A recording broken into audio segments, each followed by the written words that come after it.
Let's continue speaking about functions. This time we're going to talk about passing by value and passing by reference. When you pass something by value, that's just passed normally, and it's a parameter we're talking about here. So when you pass your parameters by value, you can change them in the function. But when the function actually is done executing, when you return to the point at which the function was called, and immediately afterwards, because you're done with the function, that variable is going to return to what it was. So outside of the function, you're not really going to be changing that variable or any variable that's passed there. As you can see, that's what we've been using. And because I know I can't change it, I don't need to change it internally, but you could. And maybe you could set up temporary variables inside as well to deal with that and not really worry about passing by reference or value.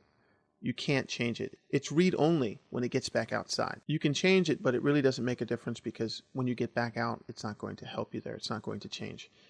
If you need a value and you don't want to pass anything using the return statement, you need to use the ampersand here, which means to pass the parameter by reference. And that means you can change the variable inside the function, and when you return from the function, it's going to be updated and changed.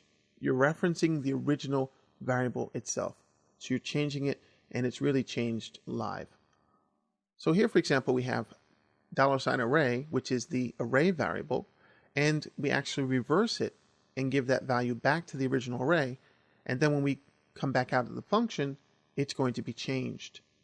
So right after we call it here, and that's checkArray2, as you can see, checkArray2, it's called, AR is passed, and then AR is received, it's returned back out, meaning that it's going to continue having the value that was changed in the function, and when we echo it out again, it's going to be different this time. And if we look here at the bottom, you see that this is what we passed. It's reverse of what we started with, but it's actually the same thing that was echoed out with the array2. If you've been following along with the other examples, it's still the same using and defining functions file. And then we reverse it, and you see that we have the output here. So we changed it. You don't have to use the return statement. It's up to you. Sometimes you need the return statement to do other things as well. For example, we have 1, 2, 3, 4 parameters here. 2 are by reference, meaning that we can change them. This last one is not changeable, and this Boolean is serving as a calling routine that's going to return the opposite here. We're not going to pass it back out by reference, but we're going to return it, return the value. And I'll show you how that's output. So we just update the strings here and update the value and try to change this as well.